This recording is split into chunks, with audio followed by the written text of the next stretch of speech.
Welcome viewers, online TDR চ্যানেলের পক্ষ থেকে আমি আপনাদের প্রত্যেককেই স্বাগত জানাচ্ছি। তো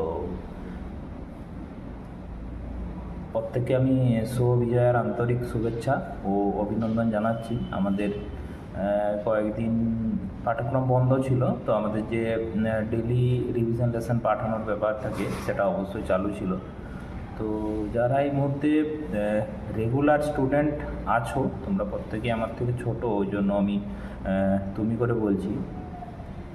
তোমরা অনেকে রিভিশন লেসনটা লিখছো না, তো আমি এটুকু বলবো, মর্নিং রিভিশন লেসনটা যেটা আছে, coding, decoding, pair and position of letter, multiplication table, square and cubes, হয়তো প্রত্যেক দিন পুরোটা লেখা সম্ভব হচ্ছে না বাড়ির বাইরে বা ব্যস্ত থাকার জন্য। তো আমি তোমাদেরকে এটাই বলবো যে রেগুলারিটিটা মেনটেন রাখার জন্য তোমরা আপাতত কোডিং, ডিকোডিং বা স্কোয়ার কিউবসটা লেখার চেষ্টা করবে আর কি। পুরোপুরি একদম ছেড়ে দিলাম এটা ঠিক নয়, মানে 2 পাতা বা 3 পাতা লেখার ব্যাপার আছে, তোমরা এখানে 1 পাতা লিখলে, প্রয়োজনে 1 পাতাও যদি না হচ্ছে কোডিং, ডিকোডিংটাও লিখতে পারো, 5 মিনিট মতো সময় লাগে। এই জিনিসটা প্রত্যেক দিন পড়াটা দেওয়ার চেষ্টা করবে আর কি।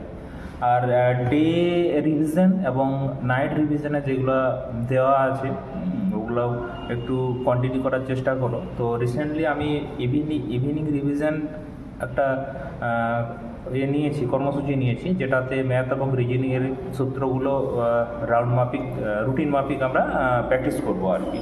কারণ ওখানে প্র্যাকটিস না করার জন্য আমরা অনেক সূত্র ভুলে যাচ্ছি। তো এটা আমরা ইভিনিং রিজনিং আমরা রিসেন্টলি আমি শুরু করে দেবো।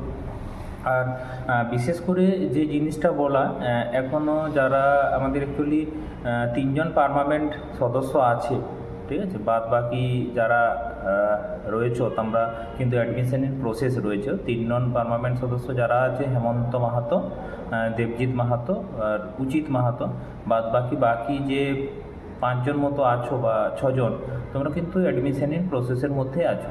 সুতরাং অ্যাডমিশনের প্রসেসে থাকতে গেলে তোমাদেরকে আমি পরে পরে বলে নেব আমাদের যে ধাপ আছে, বই কিনতে হবে এবং ফাইনাল একটা ইন্টারভিউ আমরা নেব।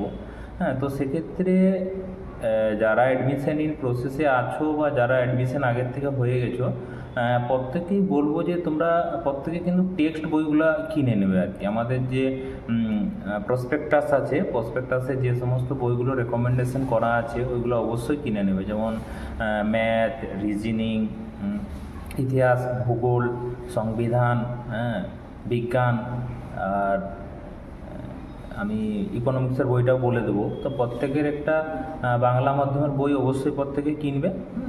যদি ওই বইটা কারো ভালো না লাগে, আলাদা কোনো বই লাগে, তো প্রথমে বলবো বাংলা মাধ্যমের একটা বই কিনো। কারণ আমাদের মাতৃভাষা যেহেতু বাংলা, তো ওটা আমাদের পড়তে বা বুঝতে একটু সুবিধা হয়। তারপরে যে যার লেভেল অনুযায়ী তখন ধীরে ধীরে ইংলিশ মাধ্যমের বইয়েরও আমাদের লিস্ট দেওয়া আছে। সুতরাং যদি বই না নিয়ে পড়াশোনা করো তাহলে কিন্তু খুব সমস্যা হবে আর কি। মানে হয়তো ফেসবুকে একটা পোস্ট দেখলে মনে হলো এই জিকেটা খাতায় লিখে নিই, হোয়াটসঅ্যাপে কোনো একটা পিডিএফ পেলে ভাবলে এটাও খাতায় লিখে নিই, এটা জানা হবে। কিন্তু একটা বই যদি কিনতে পারো, সেখানে A to Z সব কিছুই দেওয়া থাকবে। কিন্তু বই কিনতে গেলে যেটা হয় যে তাহলে কি বইয়ের আমাকে সব পড়া পড়তে হবে? কিন্তু না, সব পড়া পড়তে হবে না, কিন্তু বইটা নিলে কি হবে, একটা ওভারঅল সিলেবাস সম্বন্ধে সিকোয়েন্স তৈরি হবে। হ্যাঁ, যেমন যে কোন রাজবংশের ইতিহাসের ক্ষেত্রে যদি বলি, যে কোন রাজবংশের ক্ষেত্রে কোন সাম্রাজ্য বা কোন কোন রাজবংশ পরপর হয়েছে, কিসের ভিত্তিতে ওটা ভাগ হয়েছে, দেখবে অনেক সময় ওগুলো থাকে, যুদ্ধ বেঁধেছিল, তারপরে সন্ধি হয়েছে, সেখানে মতবিরোধ হয়ে নতুন একটা রাজবংশ তৈরি হয়েছে। এগুলো বুঝতে সুবিধা হয় আর কি, মনে রাখার ক্ষেত্রে ওটা হয়। কিন্তু আমরা যদি সেখান থেকে পড়াশোনা করি তাহলে কিন্তু বুঝতে সমস্যা হয়। বিশেষ করে আমরা দেখবে বেশিরভাগ সন্ধিগুলো যখন পড়াশোনা করি, কোনো একটা যুদ্ধের পার্সপেক্টিভে কিন্তু সন্ধিগুলো হয়ে থাকে। সুতরাং সেই জিনিসটা আমরা বিবেচনা করলে দেখব যে যুদ্ধের পরে কিন্তু সন্ধি হচ্ছে। তাহলে আমরা যদি যুদ্ধ আর সন্ধিটা একসঙ্গে পড়ে নিই, তাহলে কার কার সঙ্গে যুদ্ধ হয়েছিল ওটাও জানা যাবে, এবং ফলাফল কী হয়েছিল, এবং ফলাফলের পরে যে সন্ধির ব্যাপারটা আছে ওটা আমরা বুঝতে পারবো আর কি। সুতরাং আমি ইতিহাসের ক্ষেত্রে বললাম, ভূগোলের ক্ষেত্রেও সেম।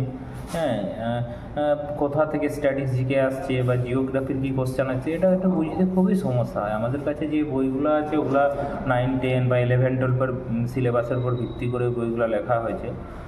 তো সুতরাং এই জন্য আমি তোমাদের প্রত্যেককেই বলবো যে আমাদের টেক্সট বইগুলো দেওয়া আছে পাঠ্যক্রম। কিছুদিন আগে আমাদের কোচিংয়ের একজনের কাছে দেখলাম কোনো একটা এক্সাম ওরিয়েন্টেড বই কিনে প্র্যাকটিস করছে, বা অনেককেই দেখি, কিন্তু এটাতে সমস্যা হয়। এক্সাম ওরিয়েন্টেড বইগুলো জাস্ট প্রশ্নের কালেকশন দেওয়া থেকে সোর্সটা জানানো হয় না। তো আমি চাইছি যে তোমরা সোর্স থেকে পড়াশোনা করো, সোর্স থেকে কমিয়ে কমিয়ে তোমরা নিজেদের মতো করে নোট তৈরি করো। মানে এমনটা যেন না হয় তোমাকে ফেসবুকের এই পিডিএফটা দেখতে হচ্ছে, হোয়াটসঅ্যাপের এইটা, ইউটিউবের এইটা, এই ব্যাপারটা এসে যাচ্ছে, তখনই সমস্যা আর কি। ওই জন্য যে বইগুলো রেকমেন্ডেশন করা আছে তোমরা বইগুলো কিনবে। আচ্ছা, বই কেনার সময় যে সাবধানতা অবলম্বন করতে বলি, সংস্করণটা সবসময় দেখে নেবে, যদি আপডেট ভার্সন পাওয়া যায় ভালো হয়। আর আমি বলবো অফলাইনে দোকান থেকে একটু কেনার চেষ্টা করবে যদি সম্ভব হয়, কারণ পৃষ্ঠার কোয়ালিটিগুলো দেখিয়ে নেওয়া যায়। অনেক সময় কি হয়, অনলাইনে বইটা চলে আসে, পৃষ্ঠার কোয়ালিটি পুরোটা দেখা হয় না, একটা রিফান্ডেরও সমস্যা হয়, হ্যাঁ, পার্সেল খুলে আবার ব্যাক করার যদি ব্যাপার থাকে। সুতরাং অফলাইনে কিনলে ভালো হয়। আর যদি অফলাইনে কারো ক্ষেত্রে সম্ভব না হয়, সেক্ষেত্রে অনলাইনে কিনবে। তো অনলাইন কিনে নেওয়ার সঙ্গে সঙ্গেই কিন্তু পেজগুলো একদম এক দুই করে বের করে করে করে পুরোটা দেখে নেবে যে পেজের কোয়ালিটি বা টাইপিং মিস্টেক আছে কি না, ঠিক আছে, এটা দেখে নেবে। আমার ক্ষেত্রে ভুলটা হয়েছিল। তো সুতরাং প্রত্যেককেই বলছি, বইগুলো প্রায় 7-8খানা বই হবে। অবশ্যই কিন্তু বইগুলো তোমরা ধাপে ধাপে কিন্তু কিনে নাও, কারণ বই ব্যতীত পড়াশুনো করা মানে হচ্ছে সে অন্ধকারে হাঁটার মতো ব্যাপার হয়ে যাচ্ছে। দেখো, চাকরিটা 1-8 বছরের ব্যাপার নয়। আমার অনেক ভালো ভালো বন্ধু চাকরি পেতে গিয়ে 5-6 বছর লাগিয়ে দিয়েছে। আমরা পুলিশে জব করার জন্য আমরা হয়তো একটু তাড়াতাড়ি সাকসেস পেয়েছি। তো সুতরাং আমি এটাই বলবো যে তোমরা প্রত্যেকে বই কিনো, আমাদের সঙ্গে যেরকম আছো থাকো। পরবর্তীকালে কিন্তু ভর্তির প্রসেসে কিন্তু বইটা আমরা বাধ্যতামূলক করে দেবো। এখন আমরা বইটা বাধ্যতামূলক করছি না এই মুহূর্তে, আমরা যতজন সদস্য আছে অনলাইন টিডিআরে। সুতরাং বই কেনো এবং রিভিশন লেসনগুলো কন্টিনিউটি বজায় রাখার জন্য পড়াশোনা করো। বিশেষত আমি চাকরি জীবনের পড়াশোনা করতে গিয়ে আমি 19 সাল থেকে পড়াশোনা করছি, 6 বছর হলো। তো যেটুকু আমরা উপলব্ধি করেছি, এই বেশি পড়ার বা লং টাইম পড়ার লক্ষ্যে আমরা ছোট ছোট পড়ার ইন্টারভ্যালগুলো কিন্তু হারিয়ে ফেলি। আর ছোট ছোট পড়ার ইন্টারভ্যালগুলো হারিয়ে ফেলার জন্য আমাদের কিন্তু একটু সমস্যা হয়। ওই জন্য আমি এটাই বলবো যে টানা হয়তো কারো 2 ঘন্টা 3 ঘন্টা সময় হচ্ছে না, যার ক্ষেত্রে সময় হচ্ছে না 1 ঘন্টা, আধ ঘন্টা কোনো কাজ করলে, আলাদা কিছু করলে 1 ঘন্টা পড়লে, আরও কোনো কাজ করলে 10 মিনিট 20 মিনিট পড়লে, মানে পড়াশোনার সঙ্গে এনগেজ থাকো। আমি এটাই বলবো যে দুটো পড়ার মাঝখানে যেন ব্যবধানটা খুব বেশি না হয়, এটাই আমি মূলত ফোকাস করব, এটাই বলার। আর আরেকটা জিনিস, পড়াশোনার একটা পরিবেশ তৈরি করার চেষ্টা করো। পাশাপাশি যে সমস্ত তোমার বন্ধু বান্ধবী বা যারা পড়াশোনার জন্য ক্যাপেবল মনে হচ্ছে, ওদেরকে নিয়ে একটা সংস্কৃতি তৈরি করার চেষ্টা করো। অনেক সময় যে ভুল ধারণাটা অনেকের মধ্যে হয়ে থাকে যে আমি তো প্রাইমারি স্কুলে এর থেকে বেশি জানতাম, হাই স্কুলের থেকে বেশি জানি, তাহলে যদি আমি এর সঙ্গে বন্ধুত্ব করি বা এর সঙ্গে পড়াশোনা করে গ্রুপ স্টাডি করতে যাই, তাহলে হয়তো আমার লাভ কিছু দেবে না, কারণ আমি এর কাছ থেকে কিছু শিখতে পারবো না। আবার যে ধরো পিছিয়ে আছে সে অবশ্য যে বেশি, তো যে ব্যাপারটা নিয়ে আলোচনা করছিলাম, যে হয়তো মনে হতে পারে যে আমি যদি এর সঙ্গে পড়াশোনা করি হয়তো আমার কিছু কমে যাবে, আমার বাড়ার কোনো চান্স থাকবে না, কিন্তু ওটা সম্পূর্ণ ভুল ধারণা। আমরা বিশ্বের প্রত্যেকটা মানুষের কাছে কিছু না কিছু পজিটিভিটি থাকে এবং কিছু না কিছু আমরা শিখতে পারি। তো সুতরাং আমি মনে করি যে তোমরা একটা পড়াশোনার বন্ডিং অ্যাটমসফিয়ার তৈরি করো, একটা ফ্রেন্ড সার্কেল তৈরি করো, এতে তোমাদের লড়াইটা অনেকটা সহজ হবে, অনেক কিছু আলোচনা করার সুযোগ পাবে। কারণ কোনো কিছু আলোচনা না করলে কিন্তু এই সম্বন্ধে পরিষ্কার ধারণা হওয়া খুব মুশকিল।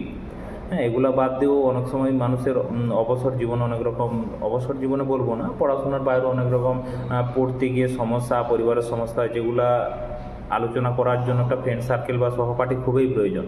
তো আমরা যখন এই চাকরির প্রিপারেশন নিতে যাই, আমাদের যেটা বড় সমস্যা হচ্ছে থেকে আমরা কাউকে খুঁজিয়ে পাই না যে কে প্রিপারেশন নিচ্ছে বা প্রস্তুতি নিচ্ছে, লোক হাসির ব্যাপারে আমরা বলতে চাই না। তো সুতরাং এগুলা থেকে এখন বেরিয়ে আসার সময় এসছে। তো এরকম যারা সঙ্গে মনে হচ্ছে পড়তে চাইছে, বন্ডিং তৈরি করো, বন্ধুত্ব তৈরি করে প্রশ্নপত্র আলোচনা, পড়াশোনার ব্যাপারে ডিসকাস করে, এতে লড়াইটা অনেক সোজা হয়ে যাবে এবং পরবর্তীকালে এটা নিয়ে অনেক এগানো যেতে পারে। ঠিক আছে, এটাই এখন এই পর্যন্ত থাকছে, পরের বিবৃতি থাকলে আমি আবার বলবো আসছি। ঠিক আছে।